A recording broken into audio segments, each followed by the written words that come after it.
நம்முடைய பிதாவாகிய தேவனாலும் கர்த்தராகிய இயேசுவினாலும் பரிசுத்தாவியினாலும் உங்களுக்கு கிருபையும் சமாதான ஆசீர்வாதமும் உண்டாவதாக. இந்த கர்த்தருடைய நாளிலும் தேவ சமூகத்திலே வந்திருக்கிற உங்களை நான் வாழ்த்துகிறேன்.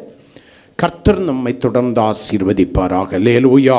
தொடர்ந்து ரோமருக்கு எழுதின நிருபம் 12ஆம் அதிகாரம் 2வது வசனத்தை கொண்டு கர்த்தர் நம்மோடு கூட பேசி கொண்டிருக்கிறார். ஒருவர் வாசிக்கலாம். தேவனுடைய சபையாராகிய அல்லது தேவ பிள்ளைகளாகிய நீங்கள் இந்த பிரபஞ்சத்திற்கு ஒத்த வேஷம் தெரியாமல் தேவனுடைய நன்மையும் பிரியமும்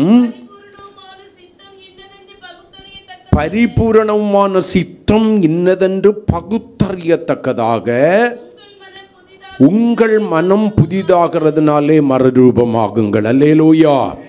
நீங்கள் இந்த பிரபஞ்சத்திற்கு ஒத்த வேஷம் தெரியாமல் தேவனுடைய நன்மையும் பிரியமும் பரிபூரணமான சித்தம் இன்னதென்று பகுத்தறியத்தக்கதாக உங்கள் மனம் புதிதாகிறதுனாலே மறுரூபமாகுங்கள். அல்லேலூயா. கடந்த நாட்களிலே 3 காரியங்களை தியானித்து முடித்து 4வது காரியத்தை நம்ம தியானிச்சுட்டு இருக்கிறோம். எதையெல்லாம் தியானிச்சோம்? இந்த பிரபஞ்சத்திற்கு ஒத்த வேஷம் தரிக்கக்கூடாது, உலகத்திற்கொத்த வேஷத்தை கலைந்து போடுங்கள். அல்லேலூயா. நீங்கள் வேஷம் தரிக்கிறவர்களாய் அல்ல, வேஷத்தை கலைத்து போட வேண்டும் என்று சொல்லி ஆண்டவர் நம்மோடு கூட பேசினார். 2வதாக தேவனுடைய நன்மை இன்னதென்று பகுத்தறிய வேண்டும். அல்லேலூயா. 3வதாக தேவனுடைய பிரியம் இன்னதென்று பகுத்தறிய வேண்டும் என்று 3 தலைப்புகளிலே தேவனுடைய வார்த்தையை நம்ம தியானிச்சுட்டு போன வாரத்தில் அந்த 3 காரியங்களில் பகுத்தறிந்த தேவனுடைய பிள்ளைகள், அதாவது வேஷத்தை கலைந்து போட்டு தேவனுடைய நன்மையும் பிரியமும் இன்னதென்று பகுத்தறிந்த தேவனுடைய பிள்ளைகள். 4வதாக பகுத்தறிய வேண்டிய ஒரு காரியம் இருக்கிறது. பகுத்தறிய வேண்டிய காரியம் என்ன? தேவ சித்தத்தை பகுத்தறிகிற தேவனுடைய பிள்ளைகளாக இருக்க வேண்டும். அல்லேலூயா. தேவன் என்மேல் வைத்திருக்கிற நோக்கம் என்ன? அவருடைய திட்டம் என்ன? அவர் எதற்காக என்னை தம்முடையவளாய் தெரிந்து கொண்டார்? எதற்காக தம்முடைய சரீரமாகிய சபையிலே என்னை கொண்டு வந்து அங்கமாக அல்லது அவயமாக, அவருடைய சரீரத்தின் அவயமாக என்னை இணைத்தார் என்று சொல்லி நீங்கள் தேவனுடைய எதிர்பார்ப்பை பகுத்தறிகிறவர்களாய் மாற வேண்டும். அல்லேலூயா. வேதம் சொல்கிறது பரிபூரணமான சித்தம் இன்னதென்று பகுத்தறியுங்கள். அல்லேலூயா. எபேசியர் 5:10 நீங்க வாசிக்கும் போது வேதத்தில் எழுதப்பட்டிருக்கும், தேவனுக்கு பிரியம் இன்னதென்று என்ன பண்ணுங்க? சோதித்தறியுங்கள் என்று எழுதப்பட்டிருக்கும். அதாவது பிரியம் என்பது என்ன? தேவனுடைய எதிர்பார்ப்பு, அது தேவனுடைய திட்டம், தேவனுடைய சித்தம். இதை பகுத்தறிந்தால்தான் உங்கள் மனம் புதிதாகிறதுனாலே மறுரூபமாகும் என்று சொல்லி வேதம் சொல்கிறது. அல்லேலூயா. அப்ப என்னுடைய மனம் புதிதாகிறதுனாலே மறுரூபமாக வேண்டுமென்றால் தேவனுடைய சித்தம் இன்னதென்று பகுத்தறிகிறவளாய் நான் மாற வேண்டும். தேவனுடைய சித்தத்தின்படி செய்யாமல் கர்த்தாவே கர்த்தாவே என்றவரை கூப்பிடுகிறவர்கள் கிறிஸ்துவின் ராஜ்யமாகிய தேவனுடைய ராஜ்யத்திலே பிரவேசிப்பது இல்லை என்று சொல்லி ஆண்டவராகிய இயேசு கிறிஸ்து சொன்னார். அல்லேலூயா. மனுஷகுமாரனாக இயேசு இந்த உலகத்திலே வந்ததான வேளையில பிதாவின் சித்தம் செய்கிறவராய் இந்த உலகத்தில் இருந்தார் என்று சொல்லி அவரே தன்னை கொடுத்து யோவான் 4:34 என்ன பண்ணி இருக்கிறார்? சாட்சி கொடுத்திருக்கிறார். அல்லேலூயா. ஆமென். அப்ப பகுத்தறிய வேண்டிய தேவ சித்தம் என்ன, என்மேல் ஆண்டவர் கொண்டிருக்கிற சித்தம் என்ன என்று சொல்லி கடந்த நாளில் சொன்ன வசனத்தை மறுபடியும் ஞாபகப்படுத்துகிறேன். 1 தீமோத்தேயு 2ஆம் அதிகாரம் 4வது வசனத்தை வாசிக்கலாம். எல்லா மனுஷரும் ரட்சிக்கப்படவும் சத்தியத்தை அறிகிற அறிவை அடையவும் அவர் சித்தம் உள்ளவராயிருக்கிறார். அல்லேலூயா.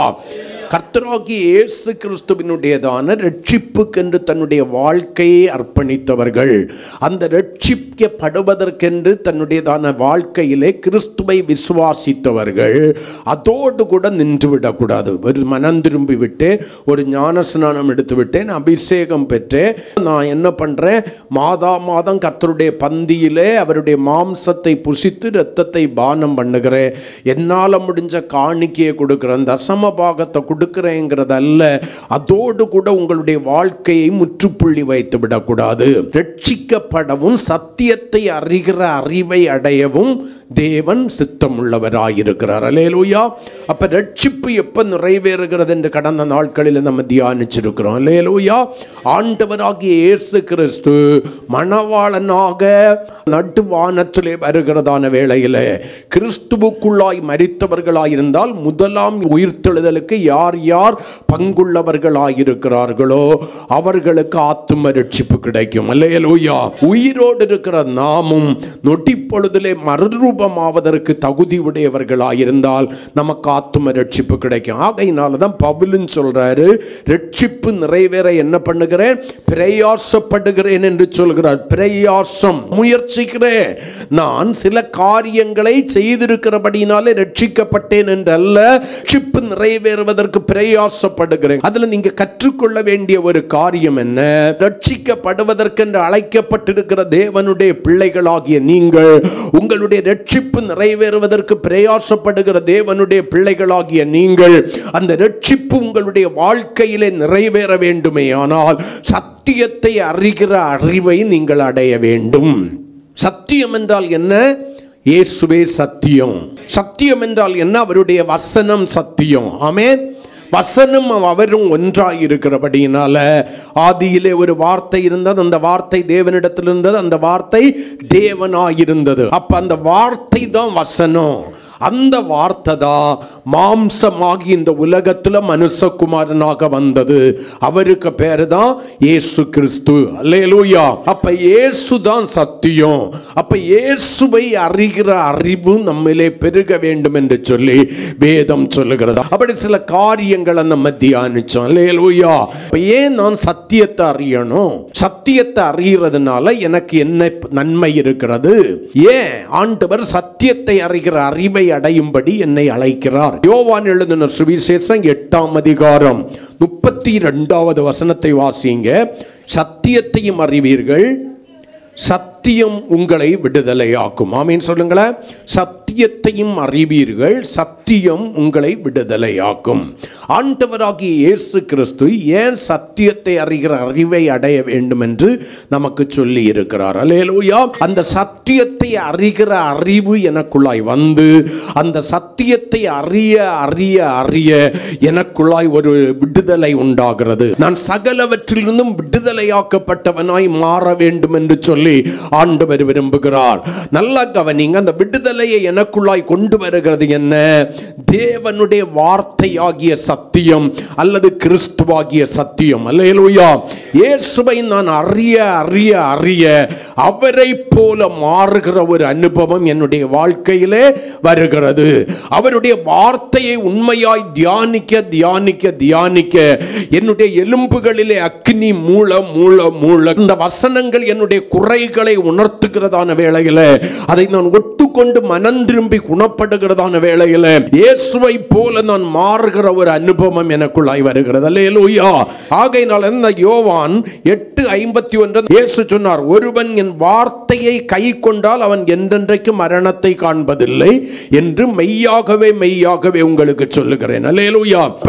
சத்தியமாக்கிய அவருடைய வார்த்தையை அறிகிற அறிவை அடைந்து அந்த சத்தியத்தை அறிந்தவர்களை அதை கை கொண்டு நடக்கிறதான வேளையில் நீங்கள் ஒரு செவி வழியாய் கேட்டு மறு செவி வழியாய் விட்டு விடுகிறவர்களாய் இருக்கக்கூடாது. அல்லேலூயா. அல்லது தேவனுடைய வார்த்தையை கேட்டு மதிப்பெண்களை மட்டும் போட்டு சொல்கிறவர்களாய் இருக்கக்கூடாது. தேவனுடைய வார்த்தையிலே குற்றம் கண்டுபிடிக்கிறவர்களாய் இருக்கக்கூடாது. தேவனுடைய வார்த்தைக்கு விரோதமாக உங்களுடைய இருதயத்தை கடினப்படுத்துகிறவர்களாய் இருக்கக்கூடாது. அல்லேலூயா.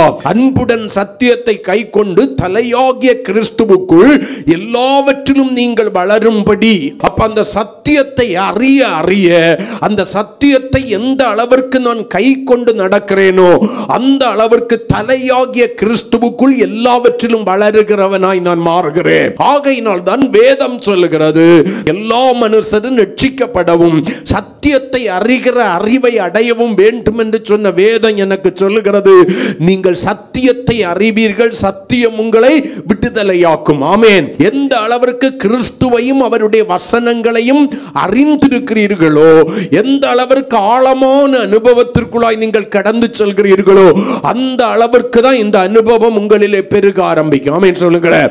நீங்கள் மேலோட்டமாக இயேசு ரட்சிக்கிறார், இயேசு சுகமாக்குகிறார், இயேசு உங்களை ஆசீர்வதிக்கிறார், இயேசு உங்களை உயர்த்துகிறார் என்கிறதான அறிவை மட்டும் உடையவர்களாயிருந்தார், அல்லது பரலோகம் என்கிறதான அறிவை மட்டும் உடையவர்களாயிருந்தால், ஆனால் பரலோகத்திற்கு செல்வதற்கு எது வழி என்பதை போதிக்கிற சத்தியத்தை அறிந்தால் மட்டும்தான் நீங்க பரலோகத்துக்கு போக முடியும். அல்லேலூயா, ஆமென் சொல்லுங்களேன். எனக்கு பரலோகத்திற்கு போவதற்கு பாதை காட்டுவது என்ன? என்னுடைய மரணத்தை ஜெயிப்பதற்கு பாதை காட்டுகிறது என்ன? இந்த தேவனுடைய வார்த்தையாகிய சத்தியம். அப்ப இந்த சத்தியத்தை அறிகிறது என்று சொன்னால் அதில் இருக்கிற ஆழமான அனுபவங்களை நான் தியானித்து புரிந்து கொள்ளுதல். இந்த வசனம் எனக்கு என்ன கற்றுத்தர விரும்புகிறது? நம்ம அநேகமே எதை வாசிப்போம் தெரியுமா? சங்கீதத்தை வாசிப்போம். இருதயத்திற்கு இதமா இருக்கும். அல்லேலூயா, இருதயத்துக்கு ஆறுதலா இருக்கும். அதே சங்கீதம் உங்களுடைய பாவத்தை உணர்த்தும் போது நீங்கள் என்ன செய்கிறீர்கள்? உங்களுடைய குறைகளை சுட்டி காண்பிக்கும் போது என்ன செய்கிறீர்கள்? அடுத்த சங்கீதத்துக்கு போயிடுறீங்களா? அடுத்த வார்த்தைக்கு போயிடுறீங்களா? அல்லேலூயா, சங்கீதத்திலையும் உன்னுடைய குறைகளை சுட்டி காண்பிக்கிற தேவனுடைய ஜீவன் இருக்கிறது. கர்த்தருக்கு ஸ்தோத்திரம். நம்ம எல்லாம் என்ன நோக்கத்திற்காக தேவனுடைய வசனத்தை தியானிக்கிறோம்னா அல்லது தேடுகிறோம் என்றால் அந்த நேரத்துக்கு எனக்கு ஆறுதலா இருக்கணும். ஆமென் சொல்லுங்களேன். அல்லேலூயா. நான் இப்படிப்பட்ட சூழ்நிலையில இருந்தேன், கர்த்தர் எனக்கு இப்படி ஒரு வார்த்தையை தந்தார், பரவாயில்லை. அந்த நேரத்துக்கு அந்த வார்த்தை உனக்கு ஆறுதல் கிடைத்ததே, ஆனால் அதோடு கூட தேவனுடைய வசனத்தின் மேல் உள்ள தாகத்தை நிறுத்திடாத. தேவனுடைய வார்த்தையில இன்னும் ஆழமாய் தேடும் போது நீ கற்றுக்கொள்ள வேண்டிய கற்பனைகள் அங்கே இருக்கிறது, நீ கற்றுக்கொள்ள வேண்டியதான பிரமாணங்கள் அங்கே இருக்கிறது, நீ கற்றுக்கொள்ள வேண்டிய நியமங்கள் அங்கே இருக்கிறது. அவைகளை கற்றுக்கொள்கிறவனாய் மட்டுமல்ல, உன்னை ஞானி என்று சொல்லி அடையாளம் காட்டுவதற்காக வேத வசனத்தை கற்றுக்கொள்கிறவளாய் மட்டுமல்ல, அவைகளை கை கொண்டு நடப்பதற்குன்னுடைய வாழ்க்கையை நீ பழக்குவிக்கிறதான வேளைகளே சத்தியத்தையும் அறிவீர்கள். அந்த அறிந்த சத்தியத்தை நீங்கள் கை கொண்டு நடக்கும் போது அந்த சத்தியம் உங்களை விடுதலையாக்கும். கர்த்தருக்கு ஸ்தோத்திரம். சத்தியத்தினால ஒரு விடுதலை வருகிறது. சத்தியத்தினால ஒரு பொய்யும் உண்டாயிராது. ஏன்? அது இயேசு. இயேசு எப்படி ஜீவனுள்ள தேவனாய் இருக்கிறாரோ அதே போல அவரை எனக்கு அடையாளம் காட்டுகிற அவருடைய வசனமும் ஜீவன் உள்ளது. வசனத்தை குறித்து வேதம் என்ன சொல்கிறது? ஆவியாயும் ஜீவனுமாய் இருக்கிறது. அது செத்த ஆத்மாவை என்ன பண்ணுகிறது? உயிர்ப்பிக்கிறதற்கு போதுமானதாக இருக்கிறது. என்னை கேட்டுக்கொண்டிருக்கிற எனக்கு பிரியமான தேவனுடைய பிள்ளையே, நீங்கள் வசனத்தை கேட்கிறவர்களாய் மட்டுமல்ல, அதன்படி வாழுவதற்கு, கை கொண்டு வாழுவதற்கு உங்களுடைய வாழ்க்கையை அர்ப்பணிக்கிறதான வேளையில் ரட்சிக்கப்படவும் சத்தியத்தை அறிகிற அறிவை அடையவும் அவர் சித்தமுள்ளவராய் இருக்கிறார் என்று சொல்லி வேதம் சொல்கிறது. அந்த சத்தியம் இயேசு யார் என்பதை உங்களுக்கு அடையாளம் காட்டும். அந்த சத்தியத்தினாலே நீங்கள் விடுதலை ஆகிறீர்கள். அல்லேலூயா, அல்லேலூயா, அல்லேலூயா, அல்லேலூயா. சத்தியம் விடுதலை ஆக்குகிற 4 காரியங்களை உங்களோடு கூட சொல்லும்படி வாஞ்சிக்கிறேன். முதலாவது தேவனுடைய சத்தியம் அல்லது கிறிஸ்து என்கிற சத்தியம். வேதம் சொல்கிறது, குமாரன் உங்களை விடுதலையாக்கினால் மெய்யாகவே நீங்கள் விடுதலை ஆவீர்கள் என்று அதே யோவான் 8:36 வாசிக்கிறோம். அல்லேலூயா. அந்த சத்தியமாகிய கிறிஸ்து, வசனமாகிய கிறிஸ்து, நல்லா கவனிங்க, என்னை எவைகள் இருந்தெல்லாம் விடுதலை ஆக்குகிறார் என்று சொல்லி முதலாவதாக ரோமருக்கு எழுதின நிருபம் 6ஆம் அதிகாரம் 22வது வசனத்தை வாசிக்கலாம். இப்பொழுது ஆண்டவராகிய இயேசு கிறிஸ்துவை உங்களுடைய வாழ்க்கையில சொந்த இரட்சகராய் ஏற்றுக்கொண்ட போது, சொந்த இரட்சகராய் ஏற்றுக்கொள்ளாத போது நீங்கள் யாராய் இருந்தீர்கள்? பாவம் செய்கிற எவனும் பாவத்திற்கு அடிமையாய் இருக்கிறான் என்று சொன்ன வேத வாக்கியத்தின்படி நீங்கள் பாவத்திற்கு அடிமைகளாய் இருந்தீர்கள். ஆனால் இப்பொழுது ஆண்டவராகிய இயேசு கிறிஸ்து என்கிற இரட்சகரின் மேல், சத்தியத்தின் மேல் நீங்கள் விசுவாசம் வைத்து நீங்கள் பாவத்திற்காக மனஸ்தாபப்பட்டு அந்த பாவத்திலிருந்து மனம் திரும்புகிறதான வேளையில் நீங்கள் பாவத்தினின்று விடுதலையாக்கப்பட்டு தேவனுக்கு அடிமைகள் ஆனதினால் பரிசுத்தமாகுதல் உங்களுக்கு கிடைக்கும் பலன், முடிவோ நித்திய ஜீவன். ஆமென் சொல்லுங்களேன். அல்லேலூயா. ஆமென் சொல்லுங்களேன். அப்ப சத்தியத்தை அறிகிற அறிவு எனக்குள்ளாய் எதை கொண்டு வருகிறது? தேவனுடைய சத்தியத்தை அல்லது கிறிஸ்துவை அறிகிற அறிவு எனக்குள்ளாய் முதலாவது கொண்டு வருகிறதான ஆசீர்வாதம் என்ன? பாவத்திலிருந்து விடுதலையை தந்து என்னை பரிசுத்தம் உள்ளவனாய் மாற்றுகிறது. அல்லேலூயா, ஹalleluya. மறுபடியும் அந்த வசனத்தை வாசிக்கிறேன். இப்பொழுது நீங்கள் பாவத்தினின்று விடுதலையாக்கப்பட்டு தேவனுக்கு அடிமைகளானதினால் பரிசுத்தமாகுதல் உங்களுக்கு கிடைக்கும் பலன் முடிவோ நித்திய ஜீவன். ஏன்னா பாவத்தின் சம்பளம் மரணம். அல்லேலூயா. அந்த மரணத்திற்கு நான் பங்காளியாய் மாறிவிடாதபடி கிறிஸ்து என்கிற சத்தியம், அவருடைய வார்த்தை என்கிற சத்தியம் என்னை முதலாவதாக பாவத்திலிருந்து விடுதலையாக்கி பரிசுத்தத்திற்கு பங்குள்ளவனாய் மாற்றுகிறது. அல்லேலூயா. நல்லா கவனிங்க. அப்ப இயேசு கிறிஸ்துவின் இரத்தம் என்னுடைய சகல பாவங்களையும் கழுவி சுத்திகரிக்கிறது என்று சொன்னால் உங்களுடைய பாவத்திலிருந்து பரிபூரணமான விடுதலையை தரல, ஒரு சுத்திகரித்ததை அது உருவாக்கி இருக்கிறது. அப்ப இனி பாவம் செய்யாதபடி, இனி அசுத்தம் செய்யாதபடி, உங்களுடைய பரிசுத்தத்தை இழந்து போகாதபடி, செத்த கிரியைகள் உங்களுடையதான மனசாட்சியை சுத்திகரித்ததான அந்த செத்த கிரியைகளுக்கு இனி நீங்கள் உடன் பங்காளிகளாய் மாறாதபடிக்கு பரிசுத்தத்தை பயத்துடனே காத்துக்கொள்ள வேண்டுமே. ஆனால் கிறிஸ்து என்கிற அவருடைய வார்த்தை என்கிற சத்தியத்தை அறிகிற அறிவிலே அடைந்து அதை கை கொண்டு நடக்கிறதான வேளைகளே அந்த சத்தியம் எனக்குள்ளாய் விடுதலை எதிலிருந்து கொண்டு வருகிறது? பாவத்திலிருந்து விடுதலை கொண்டு வருகிறது. நல்லா கவனிங்க. எப்ப நீங்க தேவனுடைய வசனத்தை கை கொண்டு நடக்கிறவர்களாய் மாறுகிறீர்களோ அப்ப மட்டும்தான் நீங்க பாவமற்ற பரிசுத்தராய் மாற முடியும். நீங்கள் வாக்குத்தத்தங்களை மட்டும் பெற்றுக்கொண்டு வாக்குத்தத்தங்களை மட்டும் தியானித்து வாக்குத்தத்தம் நிறைவேற பிரயாசப்படுகிறவர்களாய் இருந்தால் நீங்கள் பாவத்திலிருந்து ஒருபோதும் விடுதலையாக முடியாது. நல்லா கவனிங்க. தேவனுடைய வசனமாகிய சத்தியத்தை கேட்டதை கை கொண்டு நீங்கள் நடக்கிறதான வேளையில பாவம் இன்னதென்று சொல்லி அது உங்களை உணர்த்த ஆரம்பிக்கிறது. ஆமென் சொல்லுங்களேன். வசனத்தை தியானிக்கும் போது உங்களுக்குள்ளே அனல் மூல ஆரம்பிக்கிறது. இந்த வசனமாகிய கண்ணாடி தான் உங்களுடைய உள்ளான மனிதனை உங்களுக்கு யார் என்று அடையாளம் காட்டுகிறது. வெளிப்படையா நீங்க சொல்லலாம், நான் விபச்சாரம் செய்யல, வேசித்தனம் செய்யல, நான் புகை வலிக்கல, நான் இன்னொரு காரியத்தை சொல்லல, யாருடையதான வாழ்க்கையை நான் கெடுக்கல என்று சொல்லிக்கிட்டு நீங்கள் சன்மார்க்க ஜீவிதம் ஒன்றை அடையாளம் காட்டலாம். ஆனா உங்க உள்ளான மனிதனில் இருக்கிற பாவ சுபாவங்கள், அந்த பாவத்தினால் பட்ட கரைகளை உங்களுக்கு அடையாளம் காட்டி அந்த பாவத்தின் வஞ்சனையிலிருந்து, அந்த பாவ பிரசன்னத்திலிருந்து முழுமையுமாய் உங்களை விடுதலையாக்குகிறதற்கு எதால முடியும் தெரியுமா? கிறிஸ்துவாகிய சத்தியத்தால மட்டும்தான் முடியும். இயேசு இயேசுன்னு சொல்றதுனாலயோ விசுவாசம் வைக்கிறதுனாலயோ அது நடக்குமான்னு கேட்டா கிடையவே கிடையாது. எந்த அளவிற்கு அவருடைய வசனத்தின் மேல் பசிதாகம் உள்ளவர்களாய் மாறி அந்த வசனத்தை கேட்டு தியானித்து உங்களுடைய இருதயமாகிய கற்பலகைகளிலே இரும்பெழுத்த ஆணிகளினாலே எழுதி எனக்கு மனப்பாடமா இத்தனை வசனம் தெரியும்னு பெருமை பாராட்டுகிறவர்களாய் அல்ல, அந்த வசனத்தை கை கொண்டு நடக்கிறவர்களாய் மாறுகிறீர்களோ, அன்புடன் சத்தியத்தை கை கொள்ளுகிறவர்களாய் மாறுகிறீர்களோ, அந்த அளவிற்கு அந்த பாவத்திலிருந்து நீங்கள் விடுதலை ஆகிறீர்கள். அந்த பாவம் உங்களுக்குள்ளால இருக்கும்போது, பாவத்துக்கு மட்டுமே நீங்க அடிமைப்பட்டு கிடக்கும் போது வசனம் உங்களுக்குள்ளே பலன் கொள்வதற்கு நீங்க இடம் கொடுக்க மாட்டீங்க. வசனத்திற்கு எதிர்த்து நிற்கிறவர்களாய் இருப்பீர்கள். எப்படி இப்படி பிரசங்கிக்கலாம், இப்படி பிரசங்கிக்கிறதுக்கு என்ன தேவை இருக்கு அப்படின்னு சொல்லிக்கிட்டு லகுவான காரியங்களை, ஆசீர்வாதம் ஆசீர்வாதம் என்று சொல்லுகிற காரியங்களை, அற்புதம் அற்புதம் என்று சொல்லுகிற காரியங்களை தான் உங்களுடைய மனம் நாடி தீவிரிக்கும். ஆனா வசனத்தை கேட்டு அதன்படி வாழ வேண்டும் என்கிற வாஞ்சை உங்களுக்கு வரும்போது, அந்த வசனத்தின் மேல் நீங்கள் பசிதாகம் உள்ளவர்களாய் மாறும்போது, அன்புடன் சத்தியத்தை கை கொள்ளுகிறவர்களாய் மாறும்போது, அது உங்களுடைய உள்ளான மனிதனிலே இருக்கிறதான தேவனுக்கு பிரியமில்லாத அருவருப்புகளை உங்களுக்கு அடையாளம் காட்டி உங்களை உணர்த்தி அவைகளை விட்டு விலகும்படி உங்களை உணர்த்தி, அப்படி விட்டு விலகுகிறவர்களை தேவனுடைய சாயலுக்கு ஒப்பான சாயலாய் இந்த வசனம் மாற்றும் கிறிஸ்துவாகிய சத்தியம்.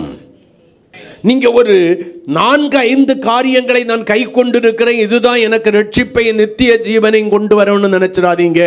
மறுபடியும் சொல்றேன், நீங்க வசனத்தின்படி வாழுகிற வாழ்க்கை தான் தேவனுடைய நித்திய ஜீவனை உங்களுக்கு கொண்டு வரும். வசனத்தின்படி வாழுகிற வாழ்க்கை தான் பரிசுத்தத்தை உங்களுக்கு, பாவமற்ற ஒரு வாழ்க்கையை, பரிசுத்தத்தை உங்களுக்கு கொண்டு வரும். என்னுடைய பரிசுத்தத்தை அவர்களுக்கு பங்காக கொடுத்தேங்கிறாரு. அவருடைய வசனமே நம்மை பரிசுத்தமாக்குகிறது. கரங்களை கொட்டி ஹல்லேலூயா, ஹல்லேலூயா. அவருடைய வசனமே சத்தியம். அந்த வசனம் தான் நம்மை பரிசுத்தமாக்குகிறது. பரிசுத்தம் இல்லாமல் ஒருவனும் தேவனை தரிசிக்க முடியாது. அப்ப நாம் பரிசுத்தனா மாறணும்னா முதலாவது பாவத்திலிருந்து, பாவ கரையிலிருந்து, பாவ வஞ்சனையிலிருந்து, பாவத்தின் அடிமைத்தனத்திலிருந்து முழுமையுமாய் நான் என்ன பண்ணணும்? வெளியே வரணும். விபச்சாரம் பாவம் என்று தெரிந்த எனக்கு பொய் பாவம்னு தெரியல. வேசித்தனம் பாவம்னு தெரிஞ்ச எனக்கு கோள் சொல்லுதல் பாவம் என்று தெரியல. மதுபானம் பண்ணுவது பாவம் என்று தெரிந்த எனக்கு இருதயத்திலே பெருமையும் மேட்டிமை சிந்தையும் கொள்வது பாவம் என்று தெரியல. தேவனுக்கு கீழ்ப்படியாம இருக்கிறது பாவம்னு தெரியல.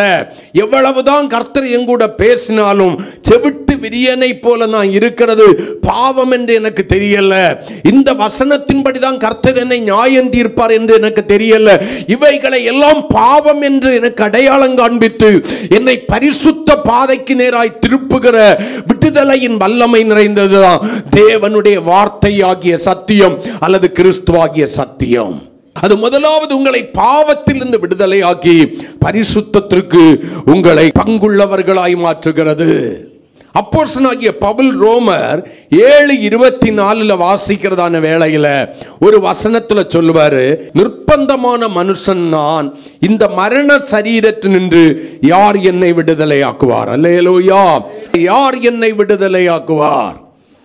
இயேசு ஏற்கனவே சொல்லிட்டாரு, இயேசு உங்களை விடுதலையாக்கினால் நீங்கள் மெய்யாகவே விடுதலை ஆவீர்கள். சத்தியத்தை அறியும் போது நீங்க விடுதலை ஆவீர்கள். எப்படிப்பட்ட நிர்பந்தமான சூழ்நிலைக்குள்ளாய் நீங்கள் நின்றாலும் சரி, உலக மாமிசம் பிசாசு என்கிறதான பாவம் நிறைந்த காரியங்களிலிருந்து உங்களை விடுதலை ஆக்குவதற்கு சத்தியமாகிய வசனத்திற்கு வல்லமை உண்டு. எப்ப அதை செய்கிறது? நீங்க கை கொண்டு நடக்கும் போது. அப்ப கேட்டு எதிர்த்து நிற்கிறதுனாலேயோ இருதயத்தை கடினப்படுத்துறதுனாலேயோ அல்லேலூயா உங்களுக்கு இந்த பாக்கியம் வருமானா? வரவே வராது. நீங்க வெளிப்புறமாக மாறுதலை ஏற்படுத்தி கொள்கிறபடியினால, பெந்தேகோஸ்து சபைக்கு போறதுனால மாறுதல் வருமானா? கண்டிப்பா வராது. அவருடைய வார்த்தையின்படி எத்தனை பேர் நடக்கிறீர்கள்? வார்த்தை எத்தனை பேர் கை கொண்டு நடக்கிறோம்? நீங்க கை கொள்ளதானே கீழ்ப்படிதல் உருவாகிறது. கீழ்ப்படிதல் உருவாக தானே விட்டு விலகுதல் உருவாகிறது. ஆமென் சொல்லுங்களேன். ஹல்லேலூயா. நான் இப்படிதான் இருப்பேன். நான் சொல்றேன், இங்க தான் இருப்பேன், பரலோகத்துக்கு போக மாட்டேன். பரலோகத்துக்கு போக வாஞ்சை இல்லைன்னா ஒரு ஆவிக்குரிய சபை நமக்கு தேவையில்லையே. எல்லாரும் உலகத்தில் இருக்கிறது போல நாமும் இருந்து கொண்டு போகலாமே. ஏன் நம்ம ஒரு ஆவிக்குரிய சபைக்கு வரணும்? சில ஆசீர்வாதங்களுக்காகவா? கர்த்தர் சுகமாக்குவார், கர்த்தர் ஆசீர்வதிப்பார், கர்த்தர் விடுதலை ஆக்குவார், அதுக்காகவா? நீங்கள் வசனத்தின்படி வாழ்ந்து பாருங்கள். இவைகளெல்லாம் தானாக உங்களுடைய வாழ்க்கையில நடக்கிற அற்புதங்கள். இதை நீங்கள் கேட்க வேண்டாம். வசனத்தின்படி வாழுகிற வேளையில இவைகள் இலவசமாய் உங்களுக்கு கொடுக்கப்படும். உங்களுக்கு இன்னது தேவை என்று கர்த்தர் அறிந்திருக்கிறார். அதன் காலங்களிலே சகலவற்றையும் நேர்த்தியாய் செய்கிற ஆண்டவர். வசனத்தின்படி வாழ்றீங்கன்னா உங்களை கர்த்தர் மனுஷனுடைய இஷ்டத்திற்கும் சாத்தானுடைய இஷ்டத்திற்கும் ஒருபோதும் ஒப்பு கொடுக்க மாட்டார். அவருடைய சத்தியம் உங்களுக்கு பரிசையும் கேடமையுமாய் மாறும். சாத்தான் எவ்வளவு பெரிய அக்கினி ஆஸ்திரங்களை உங்களுக்கு விரோதமாய் ஏவினாலும் அவைகள் உங்களை தொடாதபடிக்கு அவருடைய சத்தியம் உங்களுக்கு பரிசையும் கேடகமுமாய் மாறும். அவைகள் உங்களை சேதப்படுத்த முடியாது. ஆனா வசனத்தின்படி வாழாத வாழ்க்கை வாழ்ந்தீங்கன்னா அக்னி ஆஸ்திரமே வேண்டாம், சாதா ஆஸ்திரம் போதும் நம்மை துளைத்தெடுத்து விடும். நீங்க எங்க போகணும்னு நினைக்கிறீங்கன்னு சொல்லி நீங்க தான் என்ன பண்ணணும்? முடிவு பண்ணணும். நீங்க போகும் இடத்திற்காக நீங்கள் ஆயத்தமாக வேண்டும் என்றால் உங்க விருப்பம் பரலோகமே ஆனால் அதுக்குள்ள பேருந்துல நீங்க பிரயாணம் பண்ணணும். இன்னொரு பேருந்துல நீங்க பிரயாணம் பண்ணிக்கிட்டு, நான் கேட்கிறேன், பஸ்ல எல்லாம் எதுக்கு போர்டு வச்சிருக்காங்க சொல்லுங்க பாப்போம்? அது எந்த பக்கம் போகிறது, எங்க போய் சேருகிறதுங்கிறதை நமக்கு அடையாளம் காட்டுவதற்கு. ஒரு காலத்தில் எப்படி இருக்கு, நாகர்கோயில் மார்த்தாண்டம்னு இருக்கும், அவ்வளவுதான் இருக்கும் இல்லையா? ஆனா இப்ப நாகர்கோயில், தக்கலை, அழகிய மண்டபம் அப்படின்னு எந்த வழியா போகுங்கிறதையும் குறிப்பிட்டு மார்த்தாண்டம்னு போட்டிருக்கிறான். ஆனா நான் அதையெல்லாம் கவனிக்காம திருநெல்வேலின்னு போர்டு வச்சிருக்கிற பஸ்ல யாரை மார்த்தாண்டத்துக்கு டிக்கெட் கொடுன்னா அவன் என்ன ஒரு மாதிரி பார்ப்பான். ஒன்று, நான் மார்க்கம் தப்பி ஏறிட்டேன், பக்கம் மாறியே ஏறிட்டேன். அல்லேலூயா. அப்ப வசனத்தை கேட்டு அதை நீங்கள் கை கொள்ளாமல் நடக்கிறவர்களாயிருந்தால் மார்க்கம் தப்பி அலைகிற நட்சத்திரங்களாய் மாறுகிறீர்கள். அவன் சொல்லுவான், இந்த பஸ் எங்க போவாது, மார்த்தாண்டத்துக்கு போவாது, திருநெல்வேலிக்கு போறதுப்பா. இல்ல திருநெல்வேலிக்கு போற வழியில மார்த்தாண்டத்தில் இறக்கி விடணும், அங்கேயாவது மார்த்தாண்டம். நான் எப்படி வேணுமானாலும் போவேன், நான் பரலோகத்துக்கு போனோம்னா பரலோகத்துக்கு போக முடியாது. இப்படி போனால்தான், இயேசு என்கிற வழியாக போனால்தான். இயேசு சொன்னார், நானே வழியும் சத்தியமும் ஜீவனுமாய் இருக்கிறேன், என்னை அல்லாமல் ஒருவனும் பிதாவினிடத்தில் வரான். இயேசு வழியா போனோம்னா அவர் எப்படி இருக்கிறாரோ அப்படி நீங்களும் மாற வேண்டும். அவர் எப்படி இருக்கிறார்? பரிசுத்தராய் இருக்கிறார்.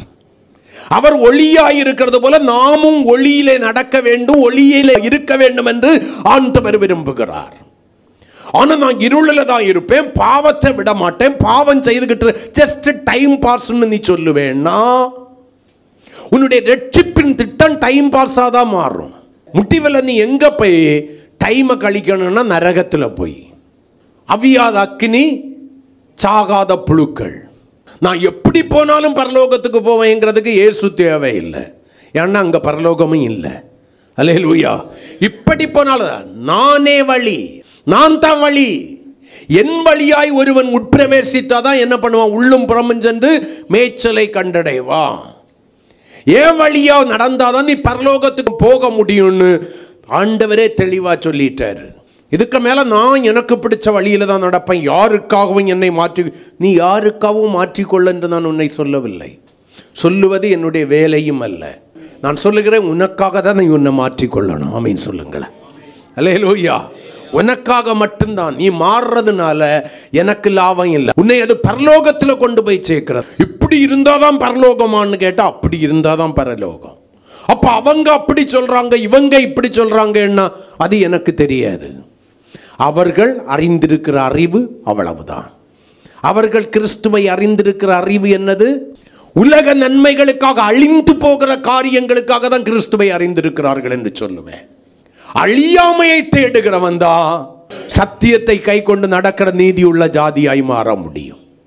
வரும்போது பார்க்கலாம். நான் மறுபடியும் சொல்றேன், வரும்போது எதுவுமே உனக்கு தெரியாது. அவர் வரும் வேளையை நீங்க எப்படி இருக்கிறீங்க? அறியாது இருக்கிறீர்கள். அல்லேலூயா. எந்த சிக்னலும், நீ எவ்வளவு பெரிய ஆளாயிரு, எப்பா நாளைக்கு ராத்திரி 12 மணிக்கு நான் வரப்போறேன், நீ அதுக்குள்ளால ஆயத்தமாகிக்க, விட வேண்டியதெல்லாம் விட்டு நீ ஆயத்தமாயிரு, உன்னை நான் கூட்டிட்டு போயிடுறேன்னு சொல்ல மாட்டாரு. அப்படி சொன்னா எல்லாரும் அலாட் ஆயிடுவோம். நம்ம குடும்பத்தாருக்கு சொல்லுவோம், நமக்கு தெரிஞ்சவங்களுக்கெல்லாம் இயேசு நாளைக்கு 12 மணிக்கு வர போறாரு. வேதம் அவருடைய வருகையை குறித்து சொல்லுது. நினையாத வேளையில, நீ திரைப்படங்களை கண்டு கழிக்கும் போதா இருக்கும் ஒரு வேளை இயேசு வர்றது. ஆண்டவருக்கு பிரியமில்லாத பாவங்களை செய்யும் போதா இருக்கும் ஆண்டவர் வர்றது. உங்களை எத்தனை பேர் சொல்ல முடியும் நான் போயிருவேன்னு? பரிசுத்தமாகுதல் தான் உங்க வாழ்க்கையில எதை கொண்டு வருகிறது? ஜீவனை கொண்டு வருகிறது, நித்திய ஜீவனை. இன்னும் சில கரைகள், இன்னும் சில விட்டு விடாத சுபாவங்கள், இன்னும் விடுதலை பெறாத சில பகுதிகள். அவங்க செய்யறது போல நான் சினிமா பார்க்கல, சினிமா பாட்டு கேட்கலன்னு நீங்க சொன்னீங்க. அதை பார்க்கல இன்னொரு காரியத்தில் நீங்க உழன்று கொண்டிருக்கிறீர்கள். கீழ்ப்படியாத ஒரு பகுதி உங்களுக்குள்ளால இருக்கிறது, அது உங்களை கரைப்படுத்தி கொண்டிருக்கிறது. பரிசுத்தமாகுதல் பூரணம் பட முடியவில்லை. பரிசுத்தத்தின் பூரணம் அடைய வேண்டும்னாக்கும் வேதம் சொல்லுது. அந்த பூரணம் எப்ப எனக்குள்ளால வரும்? அன்புடன் சத்தியத்தை கை கொண்டு தலையாகிய கிறிஸ்துவுக்குள் நான் வளரும்போது இயேசுவை போல மாறும்போது, அல்லேலூயா, அவர் பாவமற்ற பரிசுத்தராய் இருக்கிறது போல நானும் பாவமற்ற பரிசுத்தனாய் மாறுவேன். கரங்களை கொட்டி அல்லேலூயா. நாம் வெளிப்படையா பாவம் செய்வோம். அந்தரங்க பாவத்தில் விழுந்து கிடக்கிறியே. பார்க்கக்கூடாதவைகளை கண்கள் பார்த்து இச்சிக்கிறதே, விரும்பக்கூடாதவைகளை உன்னுடைய இருதயம் விரும்புகிறதே, அந்தரங்க பாவத்திற்குள்ளாய் விழுந்து கிடக்கிற வாலிபனாய் கன்னிகையாய் பெரியோராய் இருக்கிறீங்களே, எப்படி பரலோகத்திற்கு போக முடியும்? எப்படி ரட்சிப்பின் திட்டம் உங்களுடைய வாழ்க்கையில் நிறைவேறும்? இப்ப நீங்க சத்தியத்தை கை கொள்ளும் போது சத்தியம் பாவத்திலிருந்து விடுதலையாக்குகிறது. பாவத்திற்கு அதிகாரியாயிருக்கிற பிசாசினிடத்திலிருந்து உங்களை விடுதலையாக்குகிறது. ஆமென் சொல்லக்கூடாதா? அல்லேலூயா. இப்ப எங்கே மாறுகிறீர்கள்? பரிசுத்தத்திற்கு உங்களுடைய வாழ்க்கையை அர்ப்பணித்து நீங்கள் பரிசுத்தத்தை சுதந்தரிக்கிறீர்கள், பரிசுத்தத்திலே முழுமை பெறுகிறீர்கள். அப்ப நான் சத்தியத்தை அறிய அறிய அறிய, நல்ல கவனிங்க இந்த வார்த்தையை, நான் சத்தியத்தை அறிய அறிய அறிய மன்னியும் ஆண்டவரே, மன்னியும் ஆண்டவரே, மன்னியும் ஆண்டவரே என்று மன்னிப்பு கேட்கிறேன். ஆனா மறுபடியும் அந்த பாவங்களை செய்யறேன். எனக்கு அப்ப ஆண்டவர் மன்னிச்சிருப்பாரு தானே என்ன கேட்டா, எடுத்தவர்கள் வாசிக்கலாம்.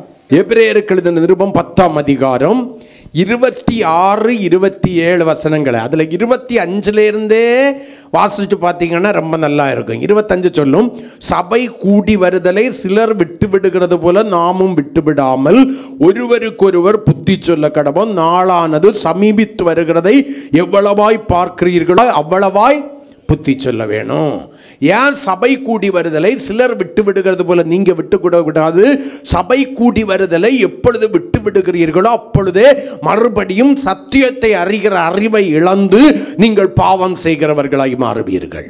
26, 27 வாசிப்போம். வேதம் சொல்லுகிறது, சத்தியத்தை அறியும் அறிவை அடைந்த பின்பு, நல்லா கவனிங்க, சத்தியத்தை அறியும் அறிவை, அதாவது சத்தியம் எனக்கு எது சரி எது தவறு, எது என்னை பாவியாய் மாற்றுகிறது, எது பரிசுத்தமாக்குகிறது என்கிற அறிவை எனக்கு கொடுத்த பின்பு, எது என்னை நித்திய நரகத்திற்கு கொண்டு போகிறது, எது நித்திய ஜீவனுக்கு என்னை பங்காளியாய் மாற்றுகிறது என்கிற அறிவை, சத்தியத்தை அறிகிற அறிவை அடைந்த பின்பு. நீங்க கேட்கலாம், ஒரு நாள் சபைக்கு போகலன்னா எல்லா வாரம் அங்க போகணும்னு எழுதியிருக்கா? நான் சொல்லல, வேதம் சொல்லுது.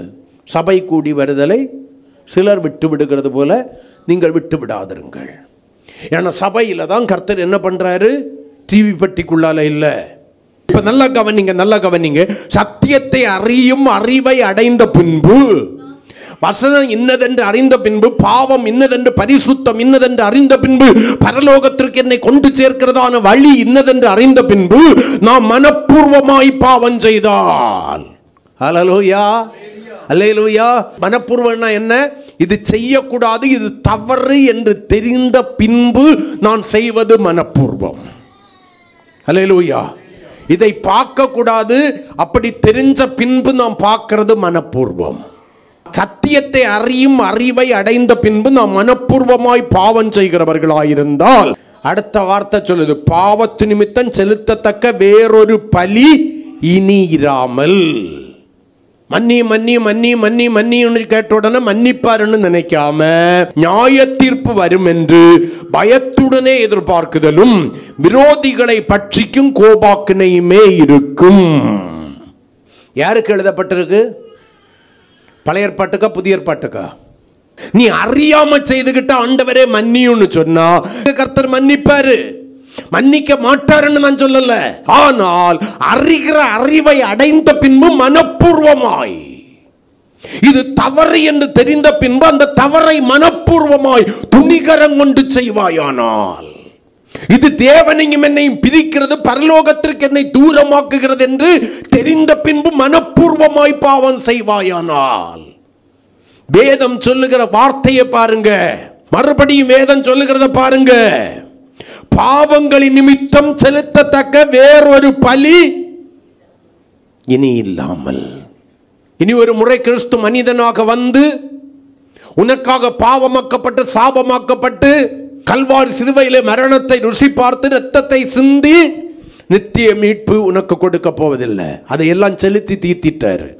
அதை விசுவாசித்து நீ ஏற்றுக்கொண்டது உண்மையானால் பாவம்னு தெரியலன்னா பரவாயில்ல, புறங்கூறுதல் பாவம்னு தெரியுது, பெருமையா பேசுறது பாவம்னு தெரியுது, கீழ்ப்படியாதது பாவம்னு தெரியுது, கர்த்தருக்கு ஸ்தோத்திரம். அடங்காமை பாவம்னு தெரியுது, துணிகரம் பாவம்னு தெரியுது, பொறாமை பாவம்னு தெரியுது, எரிச்சல் பாவம்னு தெரியுது, கோபம் பாவம்னு தெரியுது, வைராக்கியம் பாவம்னு தெரியுது, பாவம் பாவம் பொருளாசை பாவம்னு தெரியுது. பாவம் என்று தெரிகிறதான காரியங்களை தொடர்ந்து நீ செய்வாயானால், துணிகரம் கொண்டு செய்வாயானால், வசனத்திற்கு புறம்பாய் செய்வாயானால், இருதயத்தை கடினப்படுத்திக்கிட்டு செய்வாயானால், வேதம் சொல்கிறது நியாய தீர்ப்பு வரும் என்று பயத்தோடு எதிர்பார்க்குதலோ விரோதிகளை பட்சிக்கும் கோபாக்கினையுமே இருக்கும் என்று வேதம் சொல்கிறது. என்ன செய்ய போற? என்ன செய்தாலும் கர்த்தர் மன்னிப்பார். மன்னிப்பார், நான் இல்லைங்கல்ல. அறியாமல் செய்தவைகளை, நீதிமொழிகள் 28:13 என்ன சொல்கிறது? தன் பாவங்களை மறைக்கிறவன் வாழ்வடைய மாட்டான், அவைகளை அறிக்கை செய்துட்டு மறுபடியும் செய்கிறவனா? அறிக்கை செய்து விட்டு விடுகிறவன் பாவம் என்று உணர்த்தப்பட்டு செய்த பாவத்தை உணர்ந்து அதை விட்டு விடுகிறவன் இரக்கம் பெறுவான். ஆமென் சொல்லுங்களேன். அவன் நியாய தீர்ப்புக்கு தப்புவான், அவன் நித்திய ஜீவனை பெறுவான். அப்படி பாவம் செய்யாதபடி பாவத்தை உணர்த்து பரிசுத்தத்தை உனக்கு அடையாளம் காட்டுகிறது தான் இந்த சத்தியம். இந்த சத்தியத்தை நீ அறிகிற அறிவில் பெருகணும். சத்தியத்தை அறிவீர்கள், சத்தியம் உங்களை விடுதலை ஆக்கிட்டு இருக்கும். அடுத்தவங்களை அடையாளம் காட்டாத, சாக்கு போக்கு சொல்லாத, தப்ப முடியாது. தன் பிழைகளை உணர்கிறவன் யார்? மறைவான குற்றங்களுக்கு என்னை நீங்களாக்கும். ஏன் பிழைய நான் உணர்ந்துட்டேன்னா மறைவான குற்றங்களுக்கு நான் நீங்களாயிருவேன். அப்ப விட்டு விடுகிறவன் இரக்கம் பெறுவான். வேதம் சொல்லுது 1 யோவான் 1ஆம் அதிகாரத்தில், நாம் நம்முடைய பாவங்களை அறிக்கையிட்டால், அல்லேலூயா, நம்முடைய எல்லா அநியாயங்களை நீக்கி சுத்திகரிப்பதற்கு அவர் உண்மை உள்ளவராயிருக்கிறார். நமக்கு நாமே பாவம் இல்லை என்போமையானால் நம்மை நாமே இங்க எத்தனை பேர் சொல்றீங்க பாவம் இல்லை? இதெல்லாம் என்ன பாவம்? நான் பாவம் செய்யல, நான் என்ன பாவம் செய்துட்டேன்? அல்லேலூயா. உன் நினைவுகளினாலே, உன்னுடைய பார்வையினாலே, உன்னுடைய வார்த்தைகளினாலே, உன்னுடைய கிரியைகளினாலே, உன்னுடைய நடக்கையினாலே நீ செய்கிற அநேக பாவங்கள் உண்டு. விசுவாசத்தினால் வராத யாவும் பாவமே என்று எழுதப்பட்டிருக்கிறது. ரோமர் 14:23 விசுவாசத்தினால் வராத யாவும் பாவமே என்று எழுதப்பட்டிருக்கிறது. நல்லா கவனிங்க. நம்மள நிறைய பேருக்கு நான் என்ன பாவம் செய்கிறேன், நான் சரியாக தான் இருக்கிறேன், சரியாக இருக்கிறேன் என்பவர்களே, தேவனுடைய வசனமாகிய சத்தியத்திற்கு முன்பாய் ஒரு முறை உங்களை நிறுத்தி பாருங்கள். அந்த சத்தியம் உங்களுக்கு அடையாளம் காட்டும் நீங்கள் யார் என்று. வேதம் சொல்கிறது. இந்த சத்திய வசனம் என்ன தெரியுமா? கண்ணாடி. அல்லேலூயா, ஆமே. ஒரு கண்ணாடி எப்படி உன்னுடைய உருவத்தை சரியாய் பிரதிபலிக்கிறதோ அதே போல உன்னுடைய உள்ளான மனிதனில் இருக்கிற அலங்கோலங்களை இந்த தேவனுடைய வசனம் உனக்கு அடையாளம் காட்டும். பாவம் இல்லை என்போமே, ஆனால் நம்மை நாமே வஞ்சிக்கிறவர்களாயிருப்போம். சத்தியம் நமக்குள் இராதென்று 1 யோவான் 1ஆம் அதிகாரத்தில். சத்தியம் என்ன சொன்ன? இயேசு. எப்ப நீ உன்னுடைய பாவங்களை ஒத்துக்கொண்டு மனம் திரும்புவதற்கு பதிலாக பாவம் இல்லை என்று சொல்லி உன்னை நீயே பரிசுத்தவான் பரிசுத்தவாட்டி என்று சொல்லி அடையாளம் காட்டுகிறாயோ அவர்களுக்குள்ள இயேசு இருக்க மாட்டார். அல்லேலூயா. நீ இந்த உலகத்தில் வாழுகிற கடைசி நிமிடம் வரைக்கும் ஏதாவது ஒரு குறை உனக்குள்ளால இருந்துட்டு தான் இருக்கும். ஆனால் அதை உணர்ந்து ஒத்துக்கொண்டு மனம் திரும்பி அதற்கு பின்பு அதை செய்யாதிருப்பது தான் தேவன் விரும்புகிற வாழ்க்கை. ஆமென் சொல்லுங்களேன். ஆமென். அல்லேலூயா. நீ 1 உணர்த்தி 2 உணர்த்தி 5 உணர்த்தின பிறகு அதை விட்டு விலகாம இருந்தால் அடுத்து தேவன் உணர்த்தவே மாட்டாரு. என் ஆண்டவர் என்ன விரும்புகிறார்? நான் சொல்லுகிற ஒவ்வொரு காரியத்திற்கு நீ கீழ்ப்படிய தான் அடுத்த காரியத்தை உனக்கு நான் வெளிப்படுத்துவேன். இப்போ தூங்குறவனே என்ன பண்ணிடலாம்? எழுப்பிடலாம். தூங்குறது போல நடிக்கிறவனே என்ன பண்ண முடியாது? எழுப்ப முடியாது. நான் சொல்கிறேன், என்கிட்ட நான் மனுஷன் தானே, பலவீன பாண்டாயா, குறைகள் இருக்கும், குற்றங்கள் இருக்கும் என்று சொல்லுகிறவனை கர்த்தருடைய வசனம் சந்திக்கும். அந்த வசனம் அவனை மாற்றும். அல்லேலூயா. எங்கிட்ட குறை ஒன்றும் இல்லை, ஐ ஆம் பர்ஃபெக்ட்டுங்கிறவங்களை இந்த வசனம் சந்திக்க போகிறது கிடையாது. அல்லேலூயா. நீங்கள் யார் என்பதை அடையாளம் கண்டு கொள்ளுங்கள். நான் 4 காரியங்கள் இருக்குது. ஒன்று தான் இன்னைக்கு கஷ்டப்பட்டு நான் முடிச்சிருக்கிறேன். முடிக்கிறேன். சத்தியத்தை அறியும் போது அந்த சத்தியம் என்னை பாவத்திலிருந்து விடுதலையாக்கி பரிசுத்தவானாய் மாற்றுகிறது. இனி நான் பாவம் செய்தால் எனக்கு மீட்பில்லை என்கிற ஒரு உண்மையை எனக்கு கற்றுக் கொடுத்து இனி பாவம் செய்யாதபடி கர்த்தருக்கு பயந்து, நான் நியாய தீர்ப்புக்கு உட்பட்டு விடக்கூடாது என்று கர்த்தருக்கு பயந்து என்னை காத்து வாழ்கிற ஒரு வாழ்க்கைக்கு அந்த சத்தியம் என்னை நடத்துகிறது. ஆமீன் சொல்லுங்களேன். அல்லேலூயா. நீங்கள் யார்? முழங்கால் படியிடுவோம். அவருடைய பரிபூரணமான சித்தம் இன்னதென்று பகுத்தறியுங்கள். அவருடைய சித்தம் என்ன?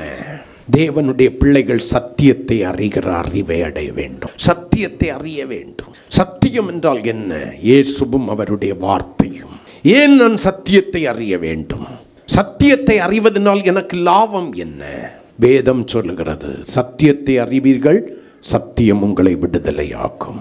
பாவத்திலும் பாவத்தின் அதிகாரியாகிய பிசாசுடைய கிரியைகளிலிருந்தும் பாவத்தின் வஞ்சனைகளிலிருந்து என்னை விடுதலையாக்கி என்னுடைய உள்ளான மனிதனுடைய வாழ்க்கையை எனக்கு உணர்த்தி அடையாளம் காட்டி அவைகளிலிருந்து என்னை விடுதலையாக்குவதற்கு என்னை தூண்டி என்னை தட்டி எழுப்பி என்னுடைய எலும்புகளிலே அக்கினியாய் பற்றி எரிந்து பாவமற்ற பரிசுத்தனாய் என்னை மாற்றுவதுதான் இந்த சத்தியம் கொடுக்கிற முதல் விடுதலை.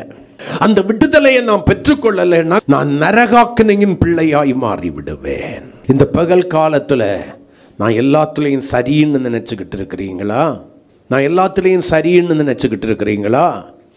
நான் மீறுதல் அறியாத சுத்தன்னு நினச்சிக்கிட்டு இருக்கிறீங்களா? நான் ஒரு தப்புமே செய்ய மாட்டேன்னு நினச்சிக்கிட்டு இருக்கிறீங்களா? அல்லது உலகம்னா மனுஷன் உலகத்தில் வாழும் வரைக்கும் தப்பு வந்துக்கிட்டே தான் இருக்கும். கர்த்தருக்கு ஸ்தோத்திரம், கர்த்தர் மன்னிப்பாருன்னு சொல்லிக்கிட்டு துணிகரம் கொண்டு மனப்பூர்வமாய் சத்தியத்தை அறிகிற அறிவை அடைந்த பின்பு மனப்பூர்வமாய் விட்டு விலகின பாவங்களை செய்து கொண்டிருக்கிறீங்களா? விட்டு விலகினதான தவறான ஐக்கியத்தை தொடர்ந்து கொண்டிருக்கிறீர்களா? விட்டு விலகின சில கிரியைகளை அந்தரங்கமாக செய்து கொண்டிருக்கிறீர்களா? கர்த்தர் எத்தனையோ முறை உணர்த்தியும் எச்சரித்தும் ஆண்டவரே மன்னியும் என்று சொல்லி மன்னிப்பு கேட்ட காரியங்களை மறுபடியும் உங்களுடைய வாழ்க்கையிலே செய்து கொண்டிருக்கிறீர்களா? நீங்கள் மனம் திரும்புவதற்கு மனதற்றவர்களாய் மாறி மற்றவர்களை அடையாளம் காட்டி தப்பித்துக் கொள்ளலாம் என்று நினைக்கிறீர்களா? தேவனுடைய வசனத்திற்கு முன்பாக உங்களை நிறுத்தி பார்ப்பதற்கு பதிலாக மற்றவர்களை தேவனுடைய வசனத்திற்கு முன்பாக தேவனுக்கு முன்பாக நிறுத்தி பார்க்கிற பரிசேயனுடைய ஆவியுடையவர்களாய் நீங்கள் இருக்கிறீர்களா? யோசிங்க. வசனத்தை அறிகிற அறிவு வரும்போது அதை கை கொண்டு நடக்கணும். அதை கை கொண்டு நடக்கும்போது அது பாவத்தில் என்னை விடுதலையாக்குகிறது. அது என்னை பரிசுத்தவானாய் மாற்றுகிறது. பாவத்தின் வஞ்சனையிலிருந்து நான் விடுதலையாகிறேன். பாவ பிரசனத்திலிருந்து விடுதலையாகிறேன். பாவத்திற்கு அதிகாரியாகிய பிசாசுனிடத்திலிருந்து நான் விடுதலையாக்குகிறேன். இந்த வசனம் என்னை விடுதலையாக்குகிறது. நீங்க யாரா திரும்பி போக விரும்புறீங்க? யாரா திரும்பி போக விரும்புறீங்க? இயேசுவின் இடத்துல ஒரு மனுஷன் வந்தான். நல்ல போதகரே, நான் நித்திய ஜீவனை பெற்றுக்கொள்ள என்ன செய்ய வேண்டும் என்று கேட்டான். ஆண்டவர் சொன்னார், கற்பனைகளை கைக்கொள். அவன் சொன்னான், என் சிறு வயதும் இருந்த அவனை பாருங்க, நான் நீதிமான்ங்கிறத ஆண்டவருக்கு அடையாளம் காட்டுறானா? வசனத்தின்படி வாழுகிறவன் என்பதை ஆண்டவருக்கு அடையாளம் காட்டுகிறானா? நான் சொல்கிறேன், அவன் வசனத்தின்படி வாழ்ந்திருப்பானே, ஆனால் ஆண்டவர்கிட்ட வந்து இந்த கேள்வியை கேட்டிருக்க மாட்டான். அவனுக்கு தெரியும் நான் நித்திய ஜீவனை பெற்றுக்கொள்வதற்கு போக வேண்டிய வழியில் போயிட்டு இருக்கிறனான். அந்த சத்தியம் அவனை போதித்திருக்கும். ஆண்டவர் சொல்றாரு, கற்பனையை கை கொள்ளணும். அவன் சொல்றான், என்னுடைய சிறு வயது முதலிருந்தே இதை கை கொண்டிருக்கிறேன். இன்னும் நான் கை கொள்வதற்கு என்ன உண்டு? எனக்கு நித்திய ஜீவன் தேவை. ஆண்டவர் சொன்னார், நீ பூரண சர்க்குரனாய் இருக்க விரும்பினால் உன்னுடைய ஆஸ்திகளை விற்று ஏழைகளுக்கு கொடுன்னு. வேதம் சொல்கிறது, அவன் துக்கமுடையவனாய் திரும்பி போனான். ஆண்டவருடைய வார்த்தைக்கு அவன் முதல்ல என்ன பண்ணியிருக்கணும்? ஆண்டவர் கற்பனைகளை கை கொள்ள என்று சொன்ன உடனே எந்த கற்பனையை இன்னும் சரியா கை கொள்ளாமல் இருக்கிறேன் என்று சொல்லி தன்னைத்தானே நிதானித்தறிந்து கை கொள்ளுவதற்கு தவறி போன கற்பனையை கை கொள்கிறவனாய் அல்லது அரைக்குறையாக கை கொள்கிறதான கற்பனையை முழு இருதயத்தோடு முழு மனதோடு கை கொள்கிறவனாய் மாறி இருக்க வேண்டும். அவன் தன்னை நீதிமானாய் காட்டுவதற்காக இயேசுவை பார்த்து அடுத்த கேள்வி கேட்கிறான். இன்னைக்கு நீங்க துக்கத்தோடு கூட திரும்பி போக போறீங்களா? இல்ல பாவமற்ற பரிசுத்தராக சந்தோஷத்தோடு கூட திரும்பி போக போறீங்களா? யாரா போக போறீங்க? கர்த்தர் உங்களோடு கூட தான் பேசி கொண்டிருக்கிறார். கர்த்தர் என்னோடு கூட பேசி கொண்டிருக்கிறார். அருமையான தேவனுடைய பிள்ளையே, பலவந்தம் பண்ணினாதான் பரலோகம். சும்மா இருந்த பரலோகம் கிடைக்காது. இந்த சத்தியத்தை அறிகிற அறிவை அடைந்த பின்பு மனப்பூர்வமாய் செய்யக்கூடாத பாவங்களை செய்துகிட்டு இருக்கீங்களா? பார்வையின் மூலமாய், சிந்தனையின் மூலமாய், எண்ணங்களின் மூலமாய், வார்த்தையின் மூலமாய், கிரியையின் மூலமாய் செய்து கொண்டிருக்கிறீர்களா? அந்தரங்க பாவங்களை விட்டு விலகாமல் இருக்கிறீர்களா? ஒளிப்பிடத்திலே செய்கிற பாவங்களை விட்டு மனம் திரும்பாமல் இருக்கிறீங்களா? மன்னியும்னு கேட்டுக்கிட்டு அதையே கண்டினியூ பண்ணிக்கிட்டு இருக்கிறீங்களா? இந்த பகல் காலத்தில் கர்த்தர் உங்களோடு கூட பேசுகிறார். மனம் திரும்புவோம், சத்தியத்தை அறிகிற அறிவை அடைவோம். இனி மனப்பூர்வமாய் பாவம் செய்யாதபடிக்கு தயவு செய்தவைகளிலிருந்து விடுதலை பெறுவோம். விடுதலையாக்குகிற சத்தியத்தை கை கொண்டு நடப்போம். கர்த்தர் நம்மை ஆசீர்வதிப்பார்.